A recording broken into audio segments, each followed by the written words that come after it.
Hello students. तो इस video में हम स्टार्ट करते हैं structure of alkyne. Okay, alkyne की बेसिकली स्ट्रक्चर क्या होती है वो हम यहाँ पे डिटेल में डिस्कस करेंगे। ओके, तो यहाँ पे मैं एक एग्जांपल ले लेती हूँ छोटा सा, जो हमारा पहला ही मेंबर था इस एसिटिक एल्काइन ग्रुप का। वो है हमारा, मैंने बताया था आपको, एसिटिलीन। ठीक है, वो क्या था? एसिटिलीन। ये जो है एल्काइन का पहला मेंबर है। ठीक है, अब यहाँ पे बेसिकली हम कहें तो जो दोनों ही कार्बन है इनका हाइब्रिडाइजेशन यहाँ पे क्या है? sp हाइब्रिडाइजेशन है। दोनों ही कार्बन है, इनका हाइब्रिडाइजेशन यहाँ पे sp हाइब्रिडाइजेशन है। और sp हाइब्रिडाइजेशन होने का सिंपल सा मतलब है कि यहाँ पे 50% तो क्या है? s कैरेक्टर होगा। 50% तो S कैरेक्टर होगा और 50% ही यहाँ पे जो है वो P कैरेक्टर होगा। S कैरेक्टर और P कैरेक्टर होगा 50%, राइट। अब ये सब कुछ कैसे होता है वो हम देखते हैं डिटेल में। ओके, और कौन सा p ऑर्बिटल यहाँ पे हाइब्रिडाइजेशन में पार्टिसिपेट करेगा और कौन सा p ऑर्बिटल हाइब्रिडाइजेशन में पार्टिसिपेट नहीं करेगा वो भी देखेंगे। ठीक है, अब यहाँ पे देखते हैं। सबसे पहले तो कार्बन का आपको जो इलेक्ट्रॉनिक विन्यास होता है, इलेक्ट्रॉनिक कॉन्फ़िगरेशन होता है, वो आपको पता होना चाहिए। कार्बन का इलेक्ट्रॉनिक विन्यास क्या होता है? 1s2 2s2 2p2, यही होता है कार्बन का इलेक्ट्रॉनिक विन्यास। ठीक है, इसे ऑर्बिटल में अगर इस तरह से रिप्रेजेंट करें तो ये हमारा 1s है, ये हमारा क्या है? 2s है, और ये हमारा क्या है? 2p है। ओके, ये 2s, ये 2p, और ये क्या है? ग्राउंड स्टेट में बात हो रही है।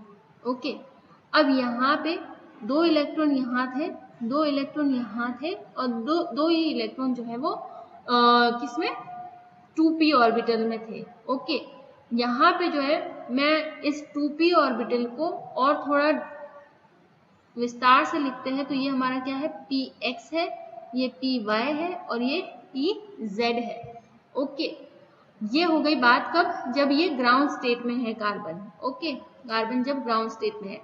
कार्बन जब एक्साइटेड स्टेट में आएगा तो बेसिकली क्या होगा? यहाँ पे एक्साइटेड स्टेट में आने पर ये जो इलेक्ट्रॉन है, क्योंकि जो हाइब्रिडाइजेशन में है उसमें बाह्यतम कोष के इलेक्ट्रॉन ही यूज में आते हैं, ऑर्बिटल यूज में आते हैं।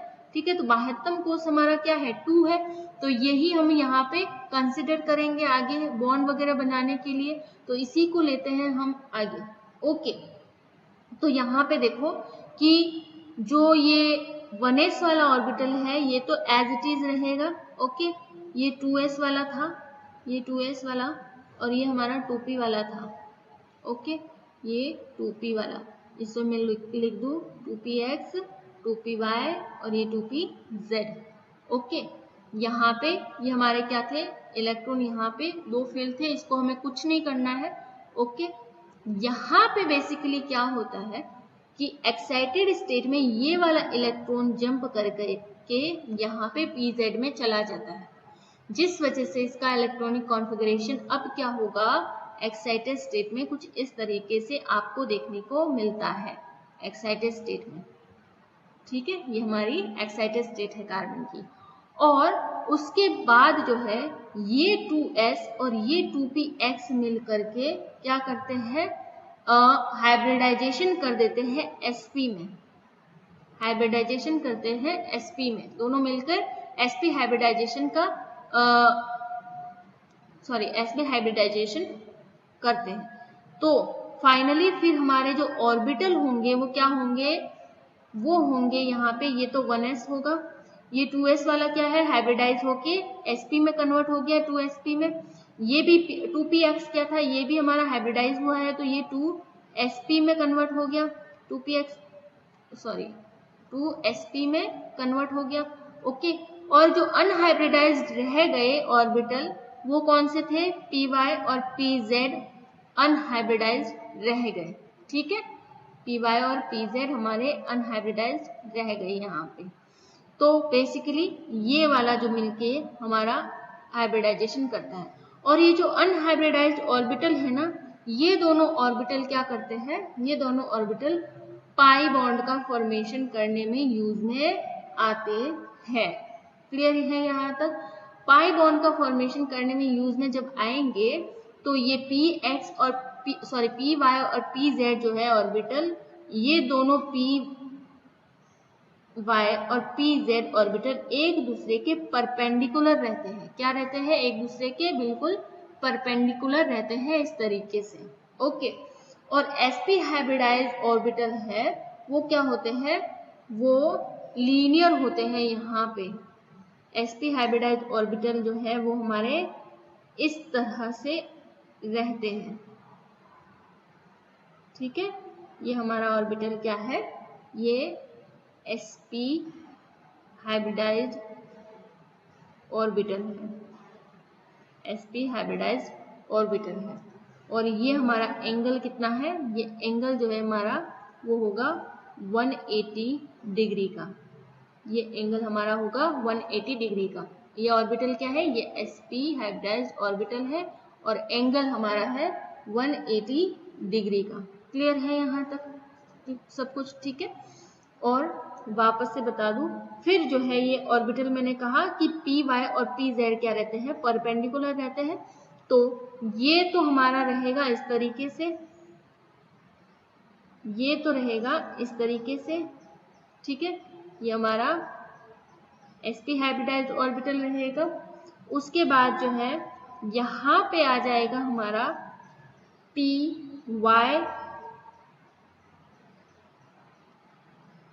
ये हमारा होगा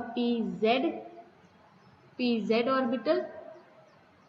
ठीक है, और बिल्कुल इसके परपेंडिकुलर रहेगा, बिल्कुल इसके परपेंडिकुलर रहेगा py, बिल्कुल इसके परपेंडिकुलर रहेगा py। ओके, तो यहाँ हम क्या लिखेंगे, ये हमारा है pz, ये है हमारा sp ऑर्बिटल और ये क्या है हमारा py और बीच में आपका क्या है, कार्बन। ठीक है, तो ये सारे के सारे ऑर्बिटल्स किस तरह से अरेंज रहते हैं कार्बन के आसपास, समझ में आ गया? ठीक है, p और यहाँ पे लिख सकते हो p, एक minute, orientation of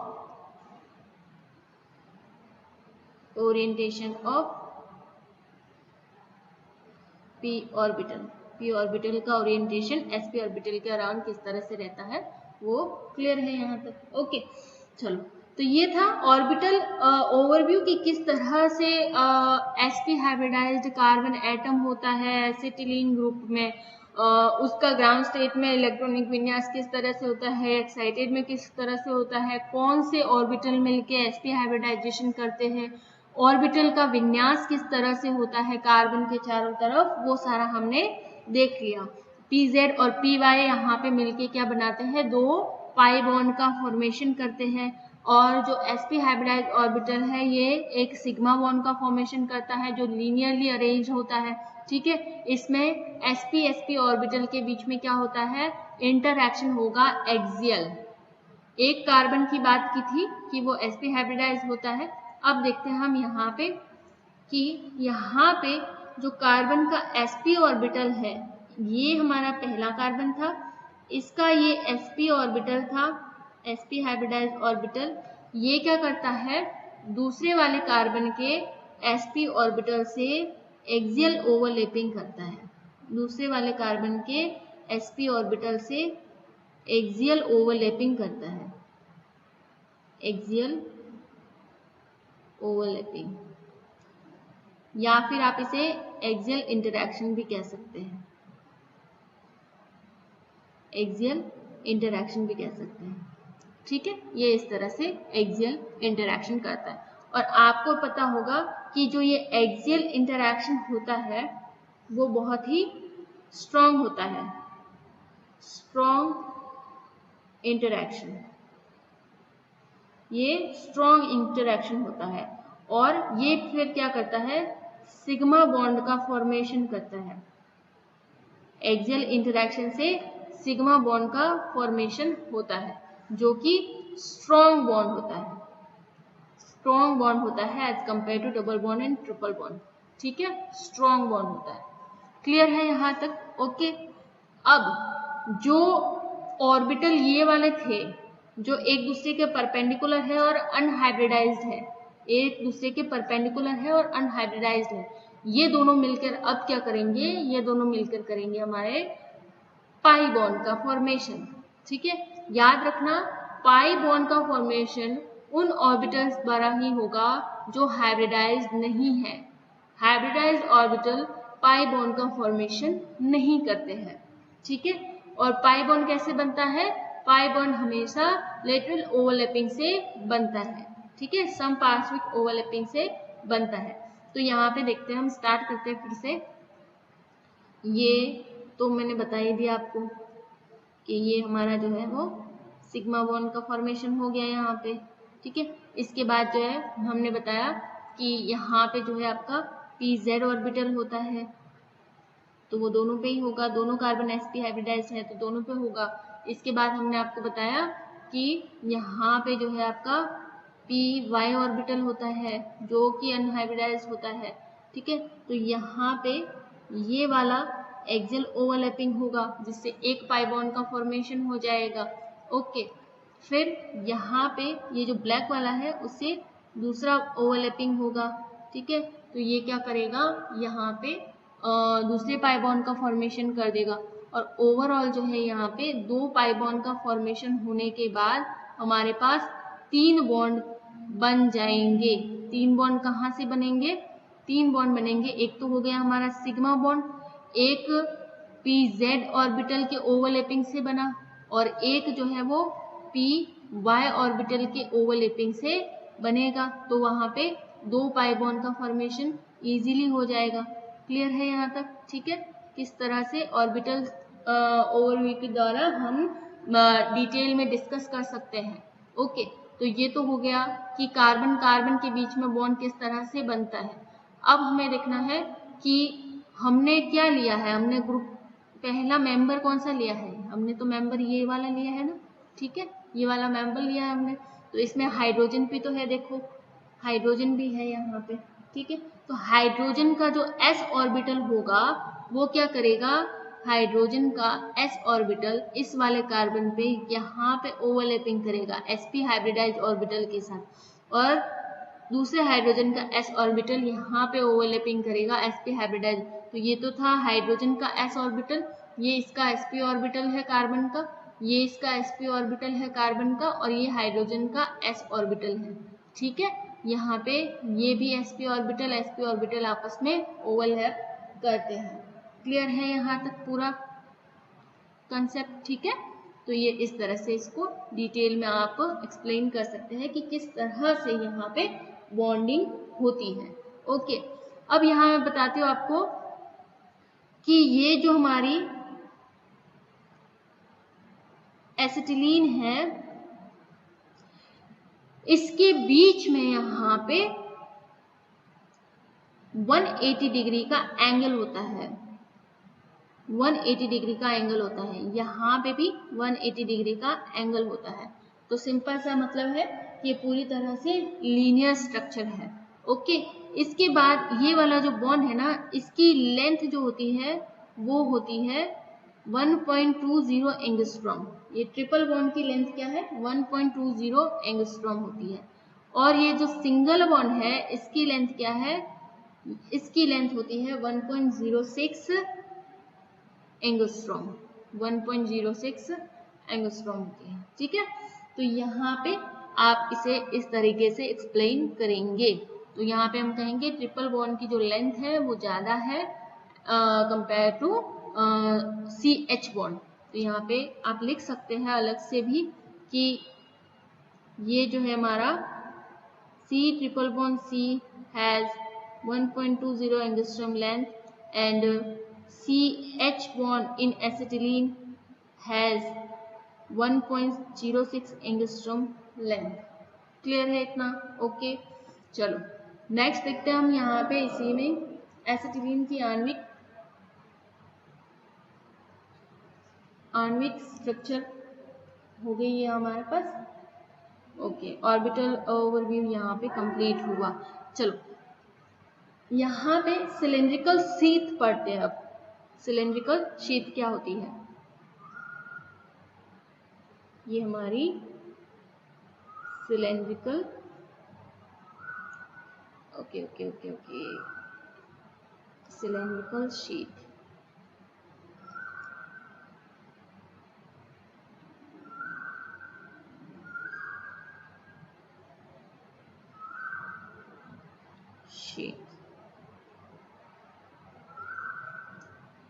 cylindrical sheet में आपको बेसिकली क्या देखना है?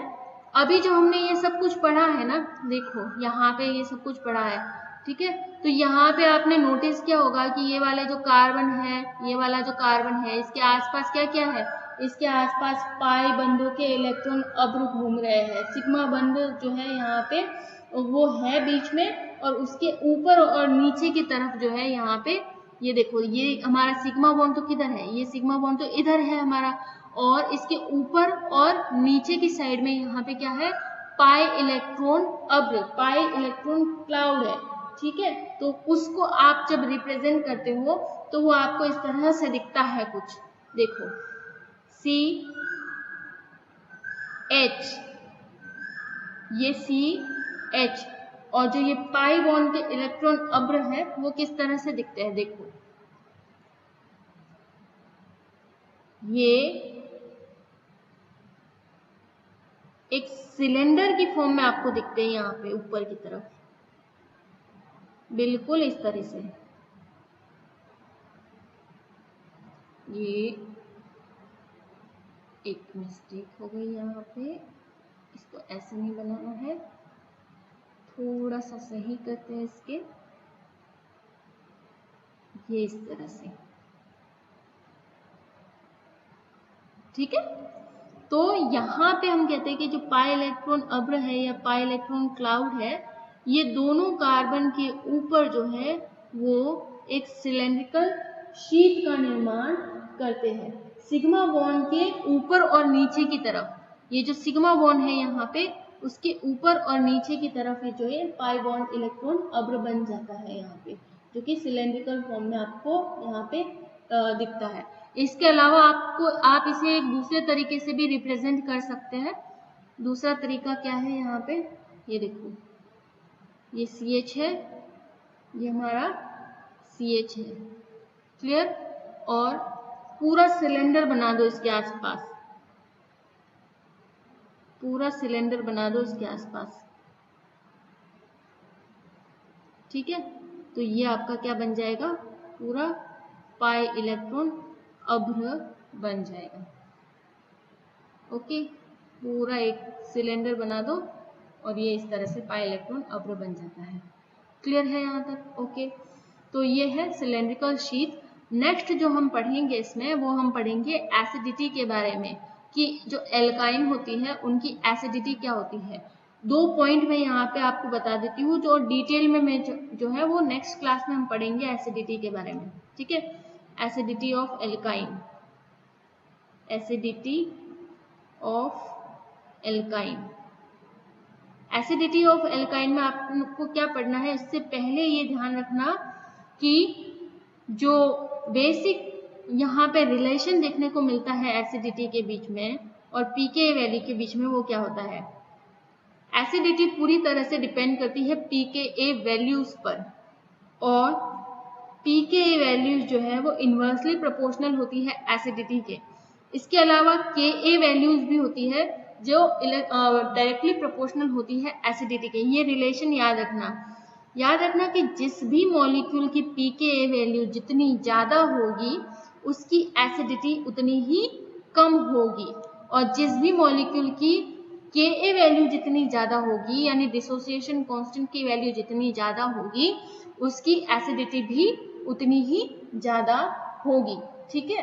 तो यहाँ पे वो हम पढ़ेंगे। अच्छा, एक पॉइंट और रह गया इसमें, एसिडिटी को हम नेक्स्ट क्लास में पढ़ेंगे। एक पॉइंट यहाँ पे और रह गया था एनर्जी का।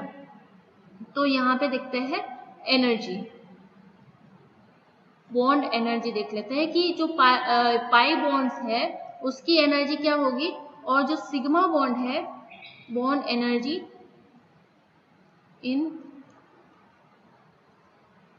Acetylene, bond energy in acetylene. ठीक है, तो यहां पे मैंने बताया जैसे आपको, ये जो हमारा एसिटिलीन है, ओके, इसमें जो ये ट्रिपल बॉन्ड है हमारा, ओके, ये जो हमारा ट्रिपल बॉन्ड है यहाँ एसिटिलीन के केस में, उसकी एनर्जी, बॉन्ड एनर्जी क्या है यहाँ पे, या फिर बॉन्ड स्ट्रेंथ कहूँ तो वो क्या है, 200 किलो कैलोरी पर मोल, 200 किलो कैलोरी पर मोल है यहाँ पे। ठीक है, और यहाँ पे ये क्या है, 200 किलो कैलोरी पर मोल तो क्या है, इस ओवरऑल का है, ओके, पर यहाँ पे कितने हैं, यहाँ पे 2 तो पाई बॉन्ड है और एक यहाँ पे सिग्मा बॉन्ड है। अब मुझे पता करना है कि यहाँ पे पाई बॉन्ड की एनर्जी कितनी है और सिग्मा बॉन्ड की एनर्जी यहाँ पे कितनी है। तो बेसिकली यहाँ पे जो सिग्मा बॉन्ड की एनर्जी थी वो होती है 88, सिग्मा बॉन्ड की एनर्जी यहाँ पे क्या होती है, 88। तो हम यहाँ पे क्या करेंगे, सिग्मा बॉन्ड की एनर्जी को ओवरऑल एनर्जी से माइनस कर देंगे। ये होगी हमारी सिग्मा बॉन्ड की स्ट्रेंथ होती है 88 किलो कैलोरी पर मोल। ठीक है, ये होगी। अब हमें क्या करना है, पाई बॉन्ड की निकालनी है, तो पाई बॉन्ड की निकालो, क्या होगी, पाई बॉन्ड यहाँ पे 2 है, तो पाई बॉन्ड की बॉन्ड स्ट्रेंथ अगर आपको निकालनी है तो पाई बॉन्ड यहाँ पे कितने हैं, 2 है। तो उसके लिए पहले आपको क्या करना पड़ेगा, सिग्मा बॉन्ड की एनर्जी को माइनस करना पड़ेगा। तो माइनस करोगे तो क्या आएगा, यहाँ पे 112 आ जाएगा, 112 किलो कैलोरी पर मोल आ जाएगा जब सिग्मा बॉन्ड की एनर्जी माइनस कर देंगे। पाई बॉन्ड 2 है तो हम इसे 2 से डिवाइड कर देंगे। ठीक है, 2 से डिवाइड करोगे तो क्या आएगा, यहाँ पे 56 किलो कैलोरी पर मोल आ जाएगा, 56 किलो कैलोरी पर मोल आ जाएगा। तो ये 56 किलो कैलोरी पर मोल जो है वो क्या है, पर पाई बॉन्ड की बॉन्ड स्ट्रेंथ है। क्लियर यहाँ पे, तो ये जो है इनकी बॉन्ड स्ट्रेंथ होती है पाई बॉन्ड की और सिग्मा बॉन्ड की। क्लियर है, चलो नेक्स्ट क्लास में मैंने जैसे बताया, हम एसिडिटी पढ़ेंगे एल्काइन का। ओके, चलो यहाँ पे ही हम इसको वाइंड अप करते हैं क्लास को। फाइन, जो भी डाउट हो आपको, जैसा भी डाउट हो, आप कमेंट बॉक्स में प्लीज लिख दो, या फिर मुझे व्हाट्सएप पे जो है वो पर्सनली मैसेज कर दो कि मैम यहाँ पे ये वाला पॉइंट समझ में नहीं आया, ये वाला डाउट है हमें, ये वाला टॉपिक समझ में नहीं आया। ठीक है, तो एक एक पॉइंट नोट करके मुझे बता दो, हम डिस्कस करेंगे उसको और उस डाउट को क्लियर करेंगे। ओके, सिर्फ वीडियो देख के संतुष्ट नहीं होना है कि हाँ देख ली तो हमें सारा ज्ञान मिल गया, ऐसा नहीं होता है। आपको प्रैक्टिस करना पड़ेगा, थोड़ा सा डिटेल में जाने की कोशिश करो, अभी आपके पास फुर्सत का टाइम है अच्छे से। ओके, कोई भी डाउट आता है आप मुझे कांटेक्ट करो, मैं उसे क्लियर करूंगी। Fine, thank you.